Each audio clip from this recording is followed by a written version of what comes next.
Welcome to Design 6 for our quilting tutorials. This one is all about wavy lines. So you're probably thinking, how is she going to put wavy lines into these blocks? And I'm going to show you. So we're going to have a bit of fun with this one. Now I do want to make a point that we're going to start from this sashing line here and not the edge of our block, because I do need to leave room for us to join the blocks when we're doing the quilt as you go, and I don't want to go beyond my seam allowance. So you could give yourself a rough guideline that you don't want to go beyond this marking, because you want to be able to join your blocks when you get to it. Alright, so I'm going to start down here. I have them turned sideways just so they fit into the screen a little bit better. Basically, we're going to do a wavy line like this to this line. We're going to travel a little bit down, and we're going to do a wavy line back. See if that one, go over that one again to make it a little bit darker, because it didn't come up as dark as the first one. Hopefully you can see two lines there. Now, whilst you may initially think, oh my goodness, I'm not going to be able to keep this even, I'm not going to be able to do it not smoothly, but I won't be able to have all of my waves look the same. The whole point is that you don't. So this one is very forgiving and very easy to do. So I'm going to travel down this seam line here, and we're going to do the same thing. Now it may not show up on this fabric, but we're going to work our way back. I don't even think this one probably would show up, but not. Oh, there you go.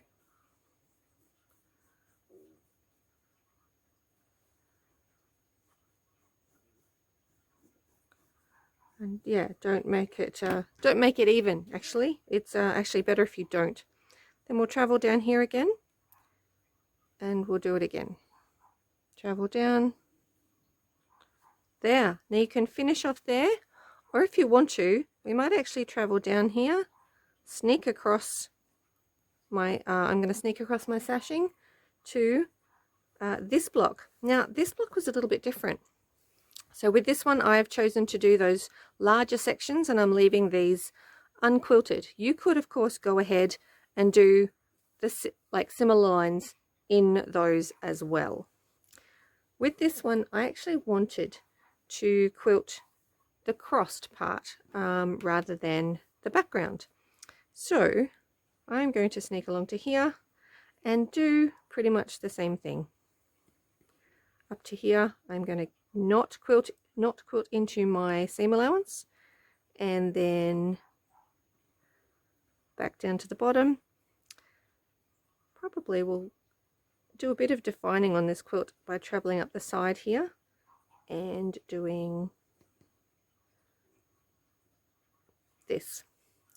So I've quilted the cross, which is going to make the most of that element of the block. If you would like to quilt in your background, you can certainly do that. So you could get to here and do a bit of a U shape and then go back. Some people call this serpentine lines. You could also call it ribbons. Alright, with block 23, I really liked this effect on this block. So that's what I am going to make the most of. Probably would start with this one, and I probably will start over here.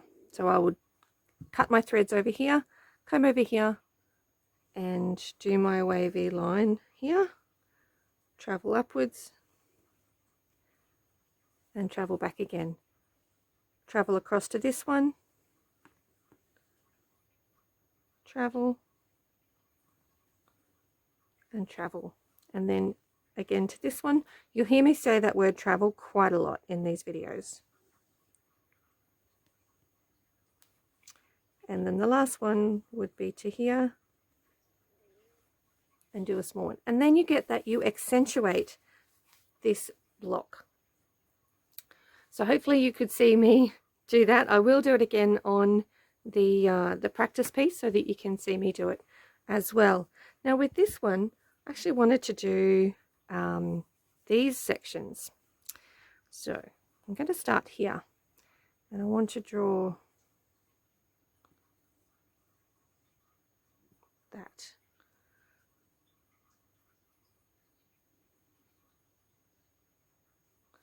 So I'm leaving these ones, and I have this serpentine lines doubled there.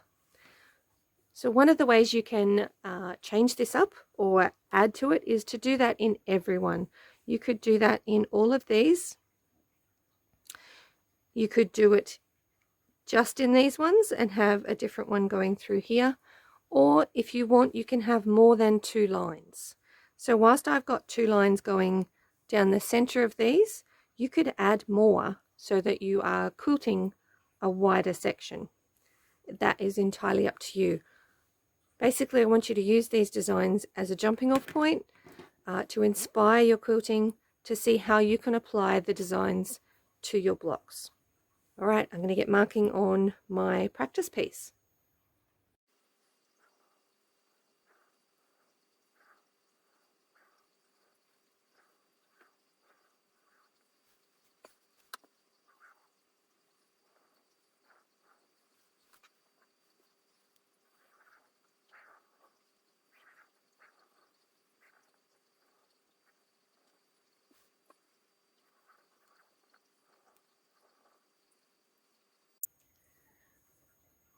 So one of the advantages of having a block of units this size is that you can put it inside the throat of your machine. I have a standard domestic sewing machine. Just have a 7-inch throat, or an about 7-inch throat, which means that you know, anything squished up in here is likely to get in my way.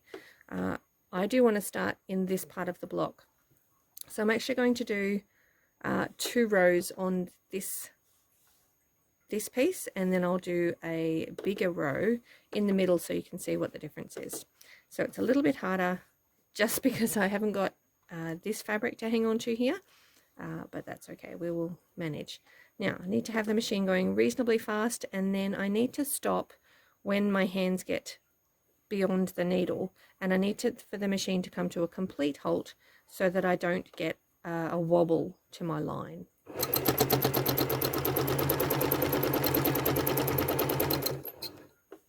Reposition my hands and then get the machine going again. So I'm at what would be the seam line. I'm just going to travel down a bit, turn around, and then I'm going to go back and go around my quilting line. So I'm at the next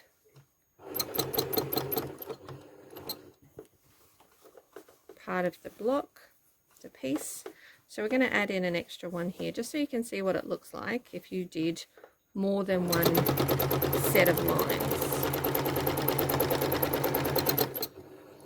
Stopping to reposition my hands.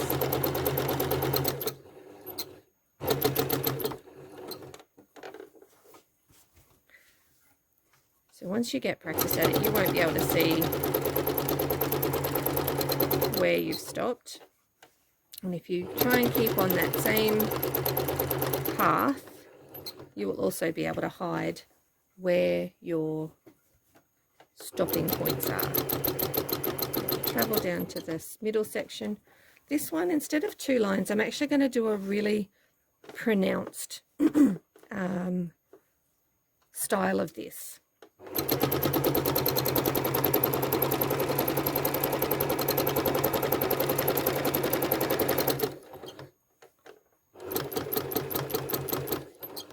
So I like to give you a bit of a way that you can vary this design. So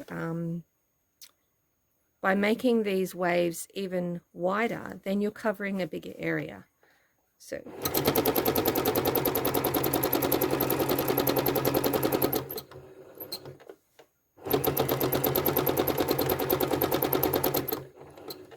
I still wanted to keep the randomness, so I didn't just go directly in the middle of it, because I want them to be a little bit random and a little bit freeform. Alright, so this one, to make the block even, I'm going to do another 2 rows such as we've done up here.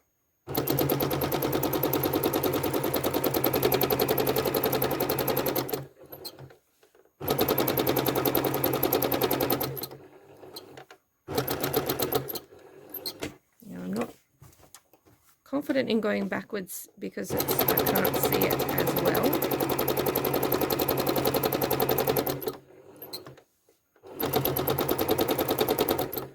So that's an advantage, is that I can turn my work.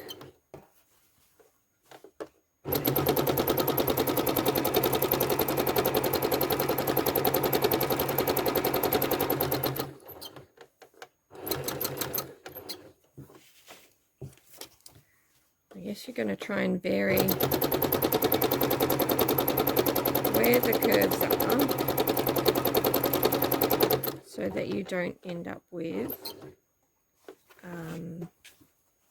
you don't want this row here and this row here to be exactly the same. You would like a little bit of variation in them.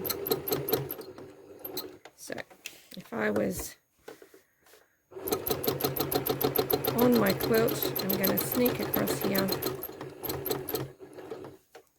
and go up to this one.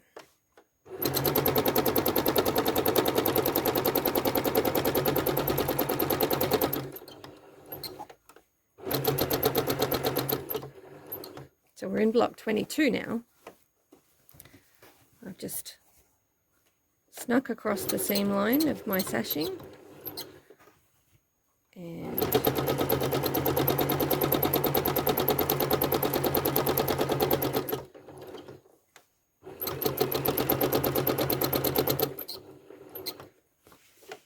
so with this one I could either stop here and then go up to the top, or if you've got a really good matching thread, you could go up your side seam.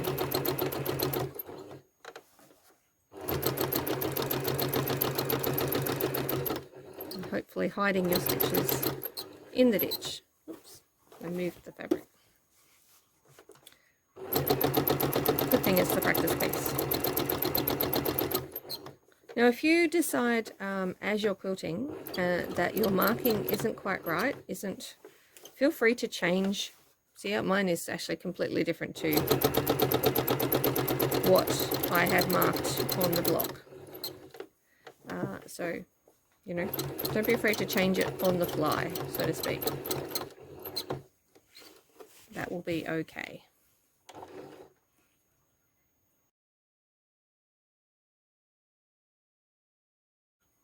Block 23. So I really like the effect of this one on this block. Whilst on the coloured block it will be much less obvious, on this one the effect that it creates I think could be really quite cool.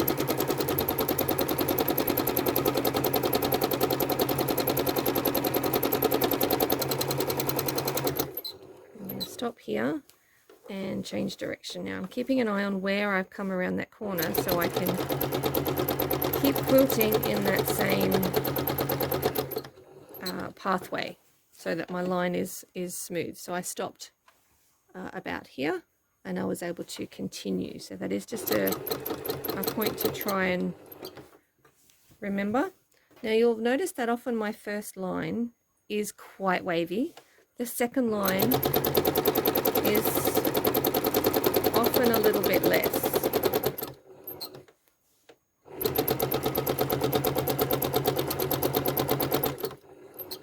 There, and I'm going to change direction, change my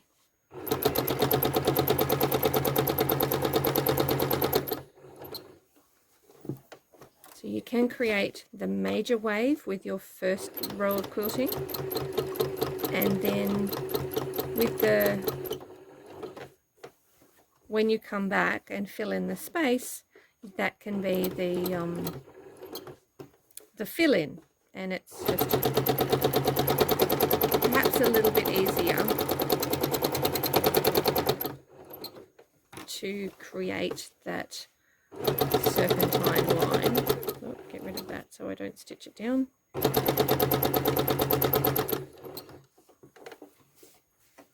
So I've got an interesting bit in the corner there. So hopefully we can cover that with the next pass of quilting.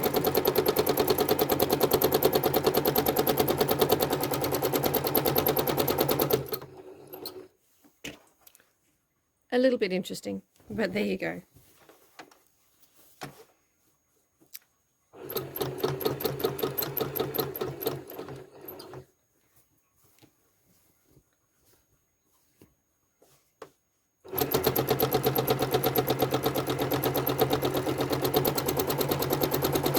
This one's a short enough distance that I have not changed direction. I was moving very carefully down there, but I will for the return pass.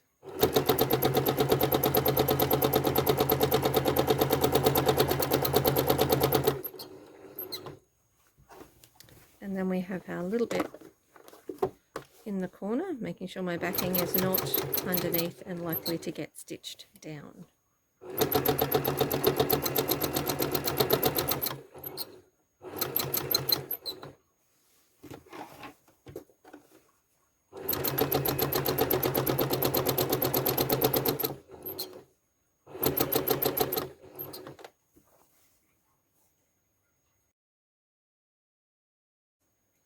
Okay, block 24.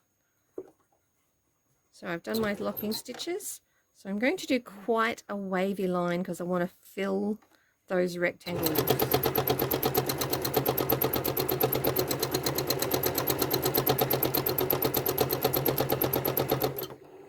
The only point that I really want to hit is that center point of the block.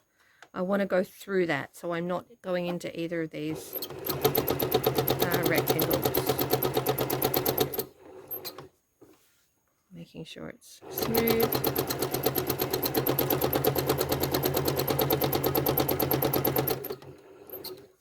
Doesn't matter where you hit on that top row.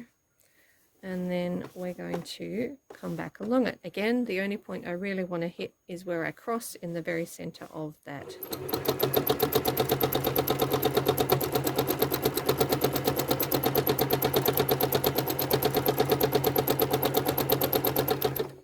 And I didn't.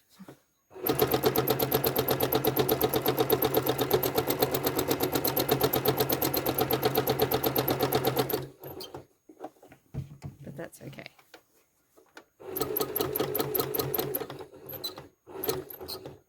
Do my locking stitches. Get that bottle out of the way. Sorry, the camera is wobbling. And there you have it. I'll show you these all a bit more in a sec.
So here we have block 21. So we're doing our side-by-side comparison. I did end up doing the 2 rows in the outer 2 blocks of this one. On my colored one, I only did the 1. So would I probably go back and fill in this? Yep, I could do, which is, you know, this block, or I could leave it unquilted. It's okay, either way. So you notice that this one is quite a wider design, then these 2 are quite narrow and close together. So it depends on how you want to repeat your design. Do you want to make it wider so you cover more, or do you want to have more repeats? Either way works. All right, block 22. I have just done the quilting in the cross, which shows up quite nicely. I haven't done anything in the background. If this was a I would probably ditch this. I have gone down the side here on this one. I possibly could have done it all the way around the block, which will secure it. But I am going to do some sashing quilting when this quilt is together. So you can see that it emphasizes that part of the block. Block 23. I really like the effect on this block where you have it going in this concentric shape. And here it is on the colored block as well. So I'm quite pleased with that. You can see it's much less obvious on the colors than it is in the high contrast thread. Yep, that little bit in the middle was a little bit of a boo-boo, but in the grand scheme of things, it's going to be a smaller, a minor detail. And block 24, let's just fold that over so they're a bit closer. Easier to see in screen. Basically, all I've quilted is in this one. I probably could have had my machine going a little bit faster. I've got some quite large stitches here. So I would, yeah, have the machine going a little bit faster and my hands at the same speed. Overall, I'm quite pleased with this very freeform effect. So whilst this is here to show you that you can do this design as a straight line or as quite a free form. So you can use this design in a straight line to go around corners and to be quite wavy. So don't think this design can't be changed up depending on what you would like to do with it. So have fun with your quilting. I hope that inspires you to give it a go.